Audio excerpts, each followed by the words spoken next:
So thank you, Saira. I welcome you on behalf of D Genius. And quickly, we are very excited to hear it from you. And I would like to introduce our panelists. We have panelists from India, from our country, India.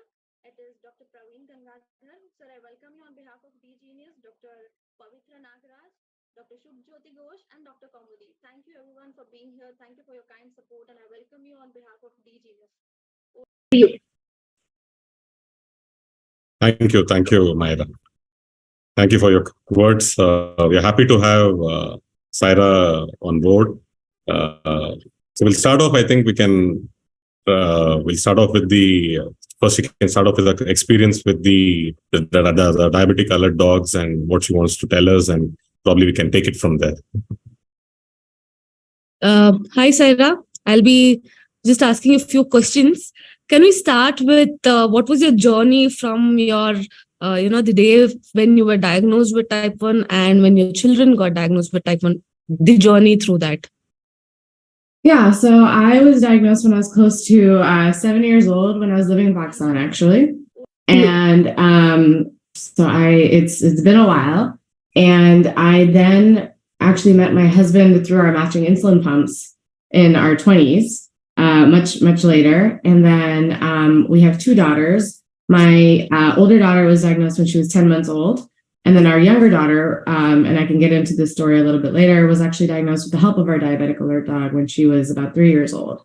So there's four of us, and all four of us have type 1 diabetes. So yeah, that was a little bit of my diagnosis story and how we got to being all four of us. Okay. So did you have pets before, like as a kid? Did you have pets? And where did you hear about this, diabetic alert dogs about? Yeah, so growing up, especially like in Pakistan, and I think you guys are familiar with culturally, dogs and animals are not quite as common in at least in Pakistani cultures. It's not as much, and so we did have dogs, but they were guard dogs outside of the house. They were never quite the same as pets. So I did not grow up with that. My husband is American, and so having pets was very normal to him. He'd always had a dog or a cat or some variation of something. So for me, no, that was not normal. And the concept of a diabetic alert dog, I want to say a family friend or somebody had forwarded me an article about like, oh, hey, look, this is a concept, this is a thing. And this was before I had even met my husband. And I remember when I had met him, I remember telling him, oh, that's something I would maybe think of if my children if my children had diabetes. I don't think I need one, but if my children had one, I think I would want to get one. And so when our daughter was diagnosed, it was kind of this thing that I had said I would consider. And also because our daughter was so young, she was 10 months old, she couldn't tell us how she was feeling. She didn't know what a low was. She was barely talking at that point. So the concept of a dog that could kind of tell you instead was really, it was really helpful. And my husband used to travel a lot for work. So it was me having type 1 myself, and then, my daughter as well. And at that stage, CGM continuous glucose monitoring wasn't as what's the word I'm looking for? It wasn't as accurate and it wasn't as reliable as they are now. So the first versions of continuous glucose monitors, it was just, I remember when I was pregnant, actually it had said I was fine. And as I think some of you will be familiar, that first trimester, you're extremely tired, take a lot of naps. And I ended up having a very, very low hypo episode where I ended up having to go to the hospital. My husband came home to me having a seizure. And that was despite wearing a continuous glucose monitor that said I was okay, because it just wasn't as accurate. And so I had a little bit of apprehensiveness around technology at that point as well. And so that was kind of I need something cute and fluffy out of all the diabetes we have in this house. So let me do some research into a dog that can help my daughter kind of communicate with me, since she couldn't tell us how she was feeling. So you had seizures during your pregnancy? I did have one. With my first pregnancy. How old is your daughter now? She is 8 years old, and she's perfectly healthy and doing great. how did you welcome the dogs as pets before, going into alert dogs?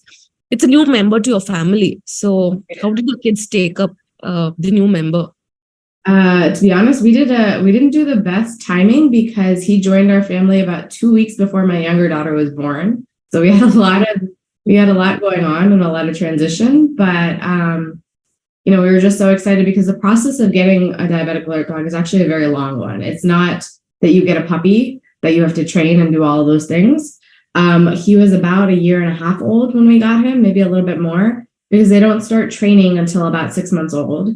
And it takes about at least 1 year to train them because there's 3 different steps to training. So there's the public service aspect, just sit, stay, those kinds of basic obedience training, which most dogs should be going through.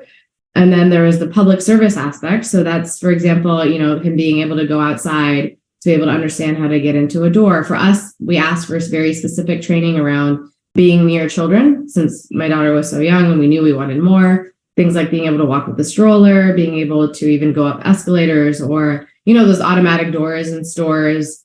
Some dogs just can't, they don't know what to do with it. So doing a lot of that kind of practice and, them not growling or barking at people in public. So all of that takes a pretty long time. And then the last part of the training is the scent training. And so the idea is that there's a chemical that's released when you are out of range. And so what we had to do, and in hindsight, we could have done it with either of us, but what we had to do is take cotton balls and put them in my daughter's mouth when her blood sugar was either low or high. And so we had these like little jars for different ranges. So between 40 to 50, or between 50 to 70, between 70 to 80. So that he could understand what the different scents were. And so we sent them all of these samples because they wanted him to kind of bond with the person he was supposed to be trained with as well. And the smell kind of helped with that. And so we had sent those all before they started his scent training. And we didn't meet him until he was fully trained. And like I said, about 2 weeks before our daughter was born. And so then, and this is different for every company that does this, how some of them will have you be a part of the training in person, and some of them will, and I highly recommend that, is that you are actually able to work with them ongoing, because personalities are different. You don't know if you'll get along with that, if that dog will particularly fit in with the family and that sort of thing. So it was a bit of a process. The transition to it's actually not the same as having a pet, is one thing that was helpful for me compared to my husband, because I didn't have that experience of having a pet in the house. It was easier for me to have a working dog. So it's supposed to be like, he doesn't get pets for no reason. For example, it's supposed to be, oh, you've done your alert. Now you're getting treated and rewarded for doing your job. And obviously he's also still a regular dog. So he gets to go out for walks. He gets to go play. He gets to have, go fetch with the ball and all of those things. But for the most part, it's supposed to be this, the types of personalities they look for are dogs that thrive on, making their owners happy, which is why, and especially in our house with 4 of us, he gets a lot of treats.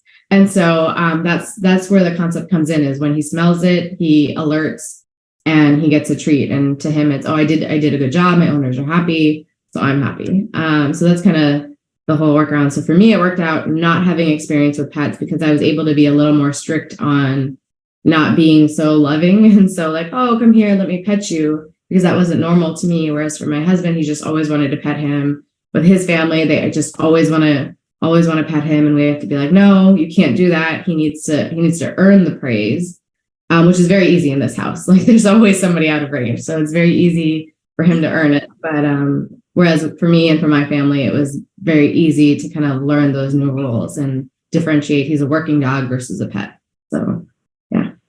Yeah, that's nice to know. It's like a normal dog. It's not a superhuman or a super, what we say, Spider-Man or Superman. Normal dog, which has been trained in all aspects, right? Yes.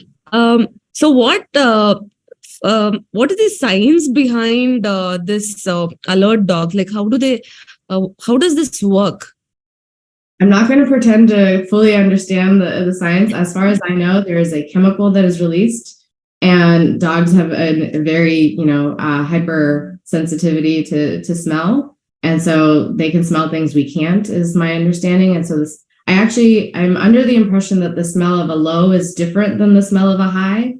Because I've seen even with him is that he gets more excited for lows because we give him a better treat for lows because we care about those a little bit more. Because highs are just so hard to bring down. Like a low, it's a little bit, faster to treat and bring up, right? But a high blood sugar, I may have given insulin, but he wants to keep alerting because, you may have gone from 250 to 200, but you're still high. So we don't give him as good of a dog treat for alerting to the highs. So I see that he gets a little bit more excited. So my understanding is that it's just a scent. They can smell it. I do know one thing that's very difficult for us is that the smell is it's typically in your spit and in your so like you can smell it in the mouth and then also in your sweat. And I don't know if you guys are familiar with, but at least in for me specifically, when I'm very low, I end up sweating a lot. And so then that sweat also is in this house, it ends up being, it's in the laundry pile of all the clothes that are there. The smell is everywhere in the house, whether it's the test strips or, all the different things we have lying around the house. And there's no way to get rid of the smell because it's kind of everywhere, right? And so for him, his job is very hard in our house specifically because, the likelihood of there being some, it's a lot. Whereas he actually does much better when we're outside of the house because we're away from all the smells in the house. So when we're outdoors, he's on it. Like he gets every single alert for all of us. Whereas at home, he might miss a few, especially at night because in our house, he's exhausted from having alerted to us all day. The girls are home for the summer, so he doesn't get a break. Whereas in most households, if you have a child that goes to school, for example, the dog gets a break for the day if he's not going with them and, then gets to be a lot more alert at night. That's how a lot of families kind of choose to get a dog is one that's more alert at night because what if you sleep through alarms, don't feel your lows, all those sorts of things. For us, unfortunately, it hasn't worked that way because there's so many of us, he's just tired by the end of the night. So that also gets into he's not just superhuman or super dog. He also needs to sleep and rest and all of that. So we have to be realistic about, he's not going to catch all of the alerts. So you told us about that the dog has to undergo some training. Usually, how long does this training take? It should take up to 12 months. It will depend on the dog. How quick they are with the obedience training and with the every stage, but I would say it's at least about 4 months per phase is at least our experience and what we were told to expect is that from when you start the process, first there's an application process of sorts. And I think every company will vary. So I can only speak to our experience with the company that we went through. But first they have to actually get the dog. So the one company that we went through, they go through a specific breeder that has very specific, either golden retrievers, Labrador retrievers, which are very well known for scent training. And also in the US, they're very well known as service dogs. So if you see one of those dogs wearing a vest, people are not confused usually, but other breeds it's a little bit more difficult. They're not as eager to please. And so they're not as easy to work with. Whereas, so that the process with them was they had to actually get the dog first and then start the training. So basic obedience, public service, and then the scent training. Another organization that I'm aware of, who I actually have a friend that works for, if you were interested in more around the training, because I can't speak too much to the process for them. They actually work with another service dog organization. I want to say Seeing Eye Dogs, and they have dogs that he's come here to say hi, or maybe not.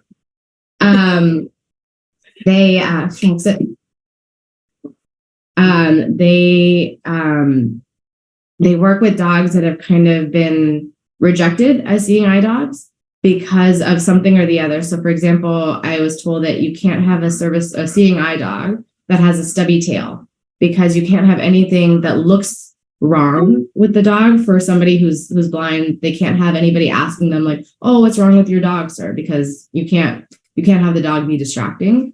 There was another dog that had like eczema. His skin needed a lot of treatment and that sort of thing. Also not something that you can put on somebody who's blind, right? And so there's little things like that that don't stop the dog from doing this job as a diabetic alert dog. So they kind of become, they're rejected from there. And so they become trained through this other organization. So there are different organizations that do things differently. So in our case, we still have to pay for buying him in the first place, being breeder, whereas with that organization, they get the dogs for free. So that's a huge part of the cost that is not taken on. We actually went through a for-profit company. The other one is a nonprofit, so they charge a lot less. So there's differences in what the training process looks like, I would imagine, depending on who you go through. For the other organization, for example, they do not assign dogs to children. They think that children, it has to be like a grown-up that is handling the dog. And they are under the impression that you have to be at least 12 years or older to be able to handle. And I completely agree with that. Like, I don't think my children could handle being in charge of taking care of him.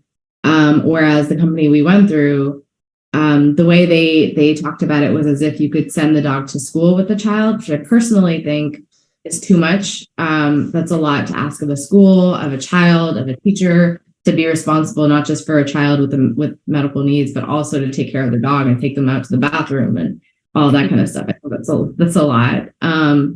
So yeah, the other company is very much like, no, has to be over a certain age, has to be willing to take on the training themselves. And they also are very big on the inclusion of the person that's getting the dog in the training process. So instead of it just being, we do all the training and then we bring the dog to you, which is what the company we did did. The other company is very much like, nope, you come, it has to be within this certain area so that we can come interact with you and you can be part of the training. So you can meet the dog beforehand and you guys can start bonding earlier on, which is very important in the relationship and the dog wanting to please you as well. So, yeah. Yeah. Thanks, Sarah. Yeah. How old was your dog when you brought him home? Like, he was about a year and a half old. So he's actually now going on, I should know this, he's about 7 going on 8. Oh, come here. Yeah, he's getting older. You don't know his name. Yeah. Yeah, we got it. He was detecting blood sugar, so Sherlock seemed like a good name. So after 1 year of training with the company, after you got him home, I'm sure he again had some training process in place so that he could take the smells of all the 4 of you and recognize the highs and lows. So how long would that take for an adult dog? I'm sure 1 year is an adult period for a dog. Yeah, so it was actually more of a transition period, at least for us. He stayed at our house so that we had the trainers that worked with us. They brought him to our house and they did 2 days that you were dedicated to just being with them. So things like what we had decided was that I was supposed to be the handler. That didn't work out quite as well as we thought it would because I had a baby pretty soon after. And so I couldn't, what they mean by handler is you're supposed to have him tethered to you. So like literally have his leash so that he knew, he needs to stay by my side. And so that's what the intention was. And so we did 2 days of training with the company that worked with him.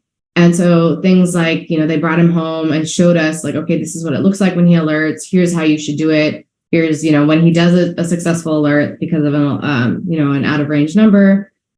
Here's how you should praise him. Like you're supposed to do a very high pitched good boy and make sure that he knows that he's made you happy and give him his treat and kind of make sure he knows, okay, I did a good job. And so they wanted us all of us to kind of practice how to do that. And then it was also the next day. So that was the first day where it was just like letting us interact. I have a really cute picture of my daughter who was really young at that point. She was like a year and a half. Sitting with him and they bonded pretty quickly. It was pretty cute. The next day it was the public service. So let's see how you guys do with him next to a shopping cart, him with the stroller, him going around at a playground with you guys. Like, let's see how you guys feel about how he's doing around children, which is what we specifically had asked for as well. And so that was our second day and then they left. That was it. And we had him to ourselves. And that's where I kind of disagree with the type of training we got. I think more time is needed than just a 2-day boot camp of that's it, here you go, now you have the dog. They had offered like a lifetime support of sorts. We'll always help you if you ever have questions and stuff like that. Our experience with the company we went through is that it hasn't been that great. They're supposed to have like lifetime retraining services and that sort of thing. For us, honestly, during COVID, he lost a little bit of his public service because we weren't going out as much. And so we had to kind of redo that because we just stayed home for about 2 years and didn't go out as much because both me and my husband work from home. So it was after that we kind of just finally started getting back into getting him a little bit better about public service as far as like going outdoors and being around like stores and stuff like that. He's great about being outside, the park and stuff like that, because we've done that pretty consistently. But the going in stores and sitting by the cart, he's slowly gotten the memory back of, oh, okay, this is what I'm supposed to do. But he lost a little bit of that as well. So that was at least our experience. I think there's different ways of doing it depending on the organization you go through. So also, Sarah, Sarah, you explained the conditions of hypo and hyperglycemia, how it went. But how does a animal give signal to human? Like, does he bark? Does he cling to that person, or does he leap? What does he do? Yeah, so that's one of the things is they're definitely not allowed to bark unless it's the case of somebody because that's not acceptable public service behavior. So what he does is I don't know if you saw, but when he was here, he paws at me. And so if you're standing or if you're not, he will kind of take his paw and put it on you to kind of let you know, hey, something's going on. In our house, he's actually learned that I don't love when he paws at me because I'll be like in the kitchen and he'll come and he's kind of strong. And so, if he does that to me or the girls, he knows that he's going to kind of topple them over. So he's learned in our house that for me specifically, I prefer when he comes and he just puts his head in my lap. And I'm like, okay, I know you're trying to get my attention. So that's his way of learning. It's a very non-aggressive way of letting you know, hey, there's something, but it's still physical and you can tell. And he usually catches not just out of range numbers, but he also catches when it's dropping very, very fast or rising very fast. So it's like that change in the number so sometimes the Dexcom will say, 100 or something like that. But then 2 minutes later, the CGM is caught up and it's like 80 double arrows down. It's like, oh, he already alerted 10 minutes ago, which is kind of nice to get a head start. But for us, it's usually like, wait, who is he alerting to? Who is out of range? We had hoped he would only work for our daughter because that was what we needed it for. We, both of us feel our lows. And so we weren't concerned about ourselves, but turns out the smell is the same, whether it's from me or from her. And so, he alerts to all of us. We maybe could have worked on it where he learned to only alert if it was coming from her. But I think in our house, that would have been very difficult. Like I said, the smell is kind of everywhere. And so we just said, why not? Go ahead, alert to all of us. So, yeah. So, good evening once again. So, I just got to know that from you that you have a very good bonding with dogs and that your kids are also have a tight bonding. That's very good to hear from you. Now, you also pointed out about using CGM while you have adopted dog. So, do you really find that the alerts which the dog is giving, it's really reliable? Or during any sort of alert period, did you cross-check with your blood sugar, with your any sort of glucometer? Yeah, so I would say my opinion is that it is very much supplemental, and I would never replace a CGM with the dog, for example. I would never say that they are on par. It's an added security. So as you guys know, there's technology failure all the time. There's there's times where the CGMs just aren't working, or you have the warm-up period for all of them. We still have 2 hours with the G6, so it takes a while. And the first day is always kind of inaccurate for us with the CGM. And So it's more of a supplemental. So there's been a decent number of times where he has caught it but when we weren't aware, because the CGM wasn't on or wasn't working yet. And then there's also, I think I didn't get to share this, but the way we caught that our younger daughter has type 1 is actually, this is her. You can say hi. We just woke up. That he was actually very, very persistent in his alerts. And me, my husband, and my older daughter were all in range. Can you say assalamu alaikum? And we said, oh, you know what? We were testing her about once a month. And we said, oh, you know what? It's been a little over a month. Let's test her. And sure enough, she was the one who was a little bit high. She was like 180. So it wasn't crazy, but for her as a non-diabetic, that wasn't normal. And so we actually put a CGM on her that night. She ended up going to like the 270s at night, and took her in the next day to get her antibodies tested. Sure enough, she had, I want to say, 3 or 4 of them. And she didn't end up needing insulin until about almost a year later. So we found out that was March of 2020. So wonderful timing. And we didn't need to put her on insulin until January. So we had a bit of a buffer. We would put a sensor on her every now and then because she was still okay, where, she was handling most foods okay. And we noticed, okay, if we don't give her this, her body can still handle it. So she honeymooned for quite a while. The point is that he was kind of the reason we caught it as early as we did, like so much like further along before she actually needed insulin, because he was really insistent. Somebody is out of range, and we wouldn't have thought to check if it hadn't been for that. So, yeah, it's actually it's like mind-boggling that a dog could pick it up almost 1 year ahead of the diagnosis. Maybe this baby would have gone into decay maybe after 1 whole year, and the dog could pick it up so much earlier. I'd like to think we wouldn't have let that happen because we were testing pretty regularly, but we've gotten kind of lazy about it, honestly. We might have been like, she's fine. She's been fine. So it's very possible. And as DK diagnosis was never fun. So avoiding that, he was worth it if that's all it was. So as we all know, like all living creatures, they do fall sick sometime, even we human and the pets too. So there can be chances of misalert when the pet is sick. I really wish like the pet always stay healthy to keep your family healthy, to give that alert at night. But is there any incidents of like you people and someone in the family having severe hypos while your pet was sick, or like some wrong alerts because of some unknown reason? Yeah, so never a wrong alert. Usually, honestly, there's been a couple of times where I was like, why are you alerting? No, everybody's fine. I checked everybody's CGMs. But he's usually right, because it's usually 10 minutes later, the Dexcom has caught up to whatever it is he was telling me. But there are definitely a lot of missed ones. So like I said, for us, I had been hoping that he would do nighttime alerts, because honestly, that's, we're tired, and, we hear the alarm so much that we don't, at least for me, I don't wake up to them as much. My husband's a lot better about it. That has not worked out because he's so tired after having been on with us all the time, right? So he is still a creature that needs to sleep and rest and all of that.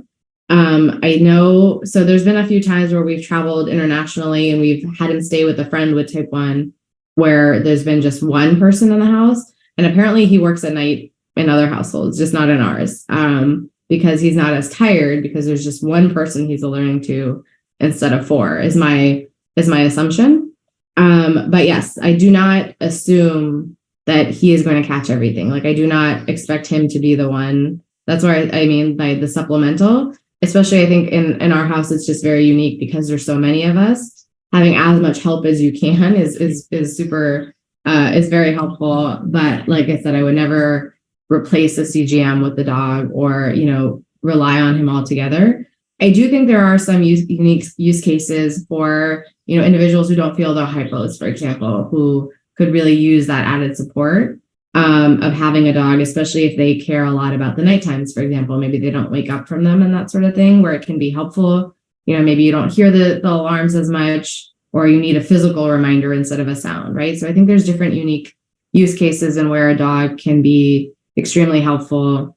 For us, I do not think that he replaces the CGM. I'm honestly not absolutely sure if we would get another one after, he's got, maybe another 5 years left in him, unfortunately, because they do pass away. But we haven't made up our mind about whether we would get another diabetic alert dog, because they are a lot of work. Like you said, they get sick.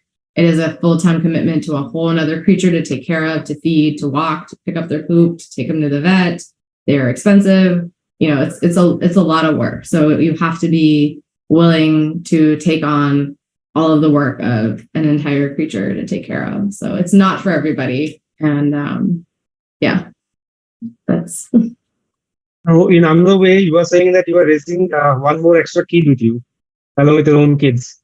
Taking care of one more kid. He listens much better than my children do, honestly. Oh. So now the thing is that because we know that everyone have a lifespan of few years. So do you feel like that when you will be switching to one more next same sort of, then do you have some problems while switching to the next dog, or is there any specific breed of dog that need to be trained regarding that? There are specific breeds. Like I said, it has to be one that really thrives on making their owners happy. And so typically it will be larger dog breeds like golden retrievers, Labrador retrievers, German shepherds, I believe do really well. And there's a few other that are known to be good working dogs, right? Because they have the motivation to to work hard and earn their praise. And my 2 cents is that golden retrievers shed a lot. There's hair everywhere. You cannot wear black in our house because it's just I am, but they're also they're probably one of my favorite breeds. They're just so good with children and just really friendly. The hardest part about all of these types of breeds is that maybe not as much with Germans, is that they get a lot of attention. And so when you do take them out and you're walking with them, you will get a lot of people asking you questions. And sometimes, diabetes is normally something you can't see. For the most part, it's not a disease where people can tell that you have it unless you're very obviously wearing your insulin pump or something where people can see it. And so having a dog that, raises questions of, oh, why you have your dog? Why is this dog a working dog? You look like you're fine. And I would imagine in different, we don't end up traveling with him internationally because that concept of having a dog that is working is not as prevalent outside of the US. Here, if your dog is wearing a vest, for the most part, people know, oh, okay, that's a working dog. We can't say anything. We can't talk to it. We can't pet it. Children don't understand that. They will always want to stop and pet the dog and don't necessarily know to ask for permission. As for the transition, I have not gone through that before. I am not aware what the transition from one to another would look like or feel like, especially for my kids who are, this is the first pet that they've had. And so we also happen to have a cat who's about the same age. So they will most likely pass away within the same time frame of each other. So I imagine it will be very difficult for them. I personally think I want to take a break from having animals once we get to that point, just because they are a ton of work. And it'll be nice to get a little break of not needing to take care of so many things. But I also do love animals, so I can't imagine that I wouldn't consider getting another one. And if I were to, it would be an alert dog. I would definitely go through a different company. The one that I shared earlier, the nonprofit that kind of makes sure that you're part of the training, in which case you don't get to pick the breed because it's about the dog that, that was rejected from a different service, right? So I don't imagine, I'm not sure. I'll keep in touch and let you know what that looks like. And I actually don't know anybody personally that has gone on from one dog to another. I don't know how long the concept of diabetic alert dogs has been on. I don't personally know anyone that had one pass away and then got another one. I know that there are. I just am not personally in touch with any of them. I would imagine So, it's similar. I think you already told that how the alert dog gives us the head start. The CGM does have a even a time lag sometimes. So by the time you pick it up and you would know, and it kind of gives you the head start. I think one of the major concerns in managing, especially type 1, is the nocturnal hypoglycemia. So how does the sleep cycle works? Does he, when you people are sleep, and how does Sherlock manage?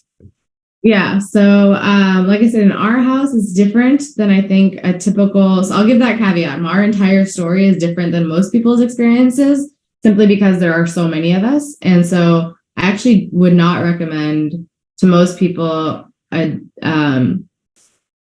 with this much having a dog in the house, unless you have a very, like if you have a young child and that sort of thing, because it's a lot on the dog. And it's a lot of alerts, and he's basically working all the time. But so for us, he has not done the nighttime alerts because, well, he has, but it's been pretty rare because usually he's too tired and is sleeping at that time. What they had told us was to originally have a crate that he would go and take a break from. So he would know, like, okay, you're not working, you're taking a break, you're in this crate. And, that way he would get a break from working and would not be tired at night. Right. That didn't work out for us because he just cried the whole time. He hated being away from us. We tried for a good couple of weeks and he hated it so much that we were like, forget it. Like, he's just working himself up. It's doing the opposite of what it was intended to. The point was to give him a break and let him take a nap and not work, but he just wanted to be right next to us the whole time. And so he's never had that. So the times that he is better about it is if we've been gone all day, right? So we can leave him at home for up to about 8 hours before, that's the max we can kind of do before he needs to go to the bathroom. Or, sometimes we've gone longer where we've had, family come take him out and, then we'll come back. So those days he's much more alert and awake and ready to do the alerts at night because he's had a break from us. He's had no smells all day. And so, he's just so excited when we come home that he is a lot more aware of all of the sounds and all the smells. And so he is better about alerts then, in which case his training is that he is supposed to jump on our bed because I'm a very sound sleeper. And so, just coming to the side of the bed is not going to do anything. You won't be able to really paw me from there. Our bed's kind of high.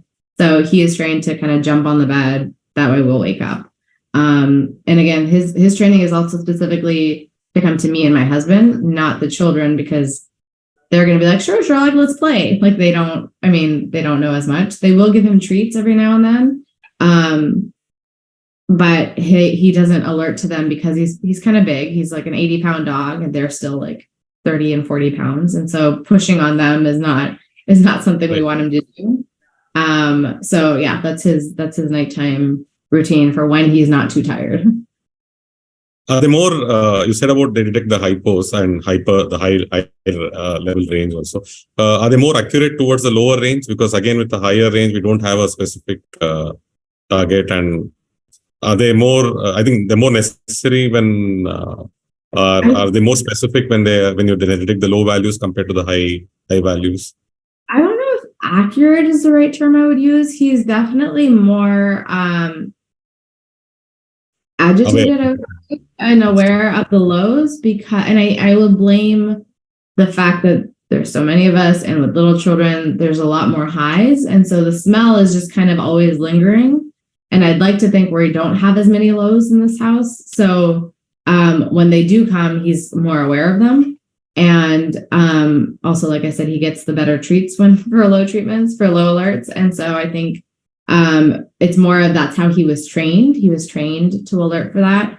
I do know of somebody in the past when we were going through training who said she had her dog trained to only alert to lows and not to highs because she didn't want him to be alerting all the time because she would be in the 200 ranges. That was her comfortable. Like she was scared of lows basically. And she liked to stay in the 200s all the time. And so he wasn't trained to alert for highs basically. Whereas, we have him trained for both. It can get annoying sometimes when, there's the stubborn high that just won't come down and he just wants to keep alerting. And it's like, buddy, I know. Here, why don't you go outside for a little bit to get you away from the smell? Or sometimes what we do is we'll give him some peanut butter on a bone because that takes a lot longer to like have his treat. And so he's like, all right, I'm good for a while. But yeah, I don't think it's so much that he's more accurate. I have noticed that, and I don't know if this is like the smell is different in different people at different ranges. I think that I want to say that's what I remember them saying is that at children, the low smell started at a higher number, whereas, for me, it was lower. And so I know that even if I'm like 78, according to Dexcom, which means I don't know what I really am, he'll already have alerted. Or sometimes I'm 80 and he's still alerting to me because it's close to being low, and he'll do that for the kids as well. But for me, I've noticed even if I'm 150, he will alert to a high. Whereas, and I think it's because I have a bit of a tighter range than my kids do. And for them, he will alert when they're a little bit higher. Like it's usually when they're in the 200s that he'll alert to them. Whereas for me, apparently maybe the smell comes out earlier for me than it does for them. So right. Yeah. Right. Spoke about all the benefits and all that, but practically, especially in the era of today with the CGMs, which we have, and the cost with the insulin pumps, and I think there's the insurance, which is usually taking care, I think, if I'm right. But apart from that, to have a diabetic alert dogs, what are the challenges you face in general, apart from the regular things, what we use in the managing type 1? Yeah, I mean, the biggest thing is just the fact, like I said, that it is an entire creature that you are taking care of. So it's a whole new responsibility. So that's thing number one. He literally needs to be taken to the bathroom a couple of times a day, needs to go for a walk. There's the expenses of taking care of an animal. Vet fees are not cheap. In the US, technically a service animal of this sort is, I'm not using the right term, but it's a tax write-off. So whatever you spent on the dog, you can technically write off when you're doing your taxes as like a medical expense. I don't know if we're very good about keeping track of all of them and doing a good job of actually writing them off, but that is an option. It doesn't make it less expensive. And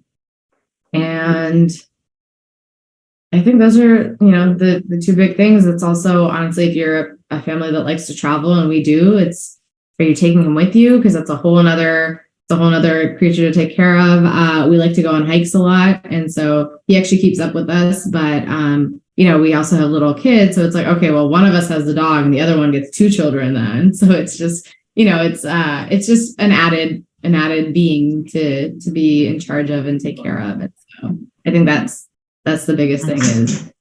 Last question. There's a diabetic alert dog community in US. Can you just share some light? Yeah, there's a couple of different Facebook groups actually. There might even be an Instagram group as far as I know.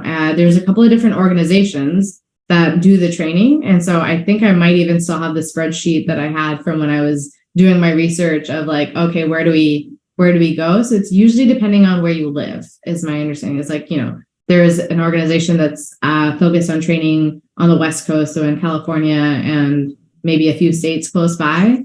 There's an organization based out of, like, the rest of them are on the East Coast. So that was kind of one of the decisions that helped for us, is we're in California. So we were limited in who we could work with. So there's quite a few of those. I don't know.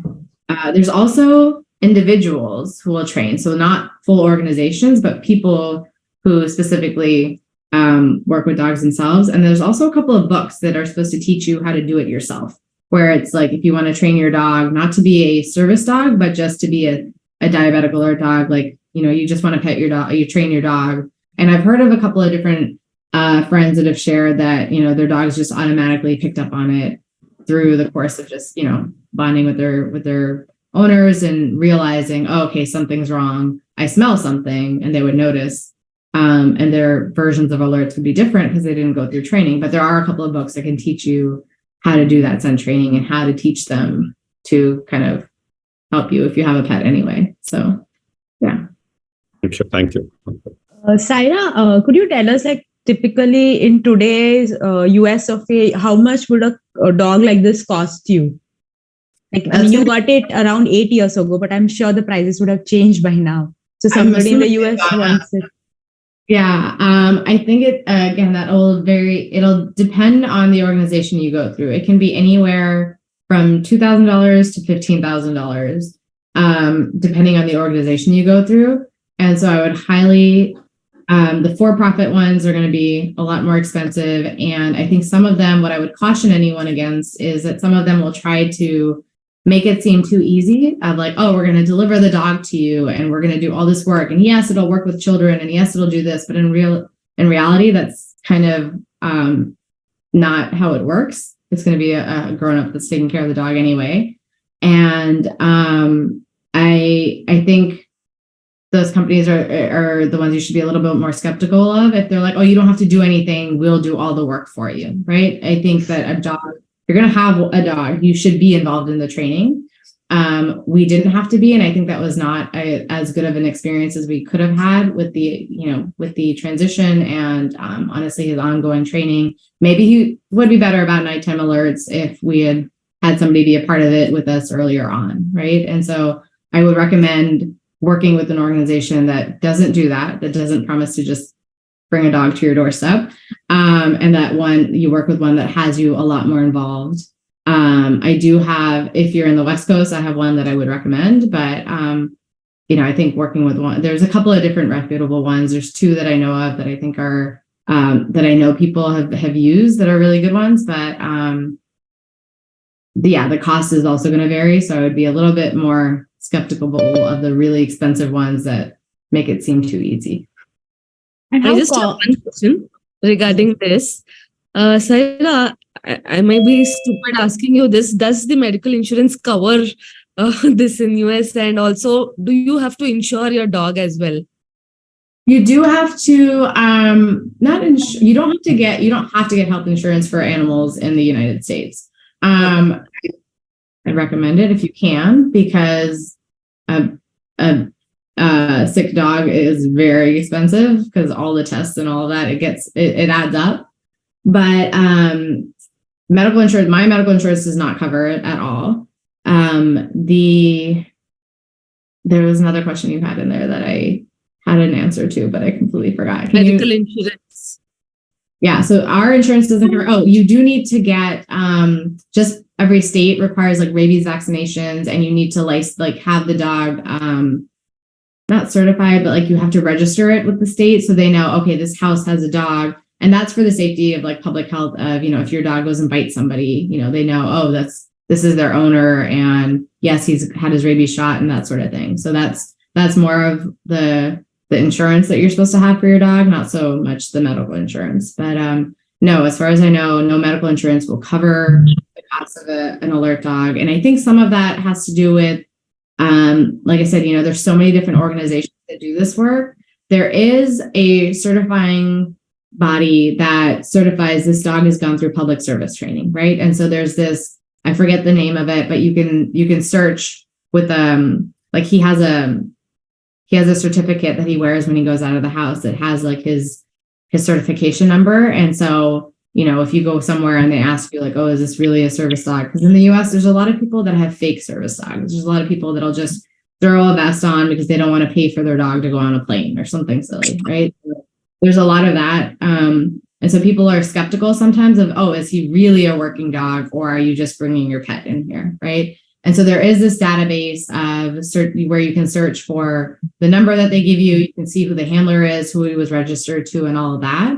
But I think one of the biggest issues, and the reason it's not covered by medical insurance, is, at least for diabetic alert dogs, there's not a lot of regulations on this is how you train, right? Any organization could just say, this is what we're doing, but there's no body to confirm, okay, you trained properly. The owners were trained properly. The handlers know how to make sure that this dog is safe and not barking at people and not being aggressive and that sort of thing. And unfortunately, there isn't a very good system of making sure that every company that says they're training service dogs for diabetes is doing it the right way. And so I think that's a lot of the reason why it's not more widely adopted and recognized. And like I said, I also don't think it's for everybody. But, neither is diabetes technology, right? Not everybody wants to wear something. Not everybody wants to have a dog around all the time. So, I think it's a little bit of, it not being necessary in some cases. I think there are some cases where I think it is absolutely super helpful. Example of if you don't feel hypos and, can't hear the alarms and that sort of thing. I think there's some cases where maybe medical insurance will make an exception because there is no other alternative that exists. But as far as I know, I do not know anybody that has gotten it through their insurance.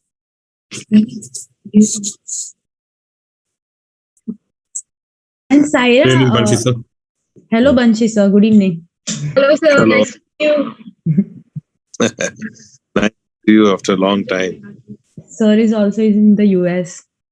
Do you want to ask something, sir? Like, Yes, sir. Please. First of all, thanks, Saira, for this Facebook Live program, which we are doing under D-Genius and Diabetes India. Thanks, Rutul, for coordinating. And Myra, big thanks because of you only this could happen. As in India, we are trying to increase an awareness for type 1 diabetes, but this is something which is very interesting that, a hypoglycemia is detected by PET and that is how you are managing.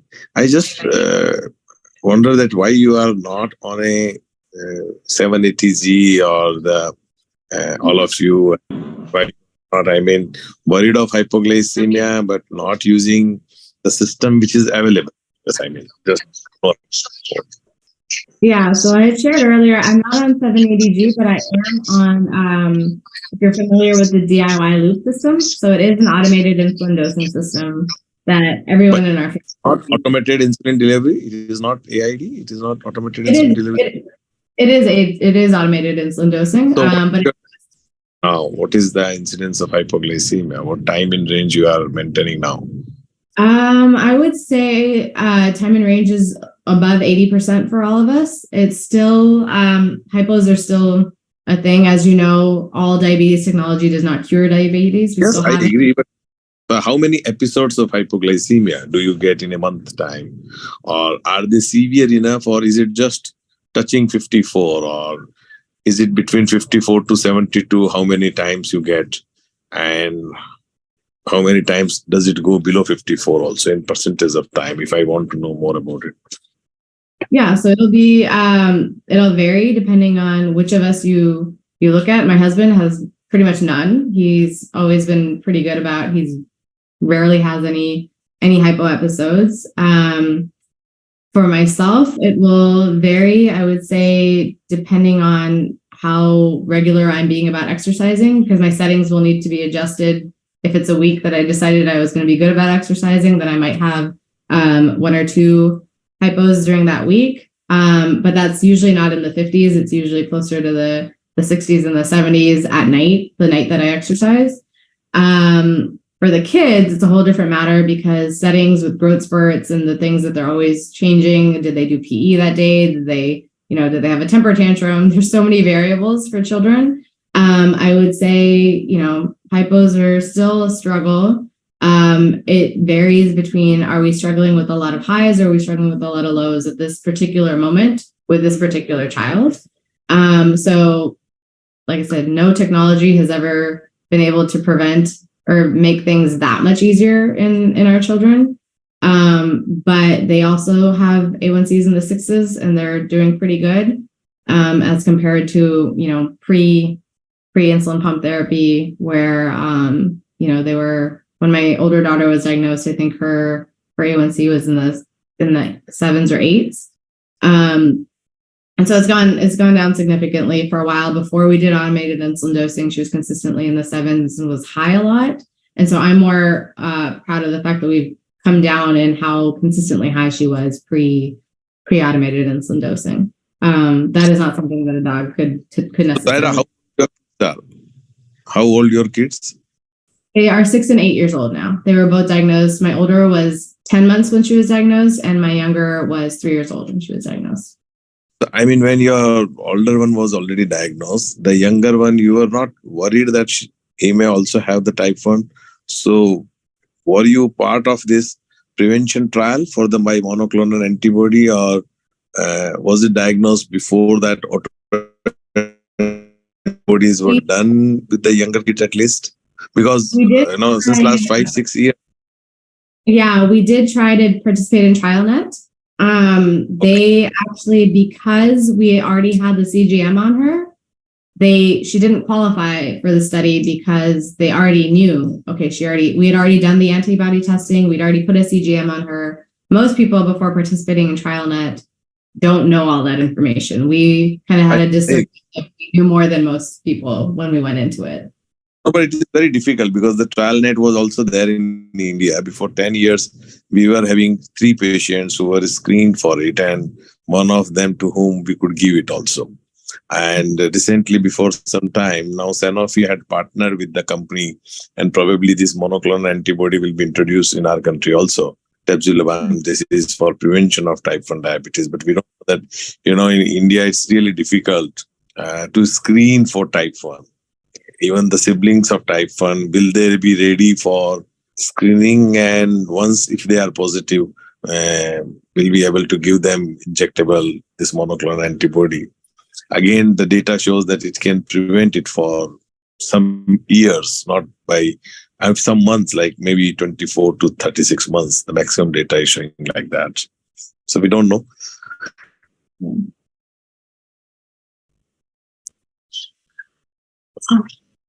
Good. I can see from South India, Praveen, and from east part of India, Subhajit, they are far east from Subhajit, and Praveen is from South India. Kaumudi and Myra from Ahmedabad. Good connect. Where is the our dear friend Rutul? He is not there right now. Okay. How are you, Nagras? Good. So you please come there. I was just thinking to ask her. Thank you for joining, sir. Thank you, Thank sir. you. Thank you, Bye. sir. Bye. So thank you so much, Saira. The way you explained us was, this is something new for Indian audience, and I hope that this will benefit some viewers here. So thank you so much. Thank you, and much strength to you, and you will be in my prayers, Saira. Thank you so much with all my heart. Thank you, Saira. And thanks to all the listeners for your time and support. And it was an exciting session, and thanks to all of you for making this possible. Thank you, Thank you, sir. Myra. Thank you, Saira. Thank you, Saira. Thank you. Bye. Bye, Saira. Bye. Take care. Bye, Kamudi. Bye, Dr. Praveen. Bye. Bye, Myra. Bye, Kaumudi. Bye, Bye bye, everyone. I have Bye.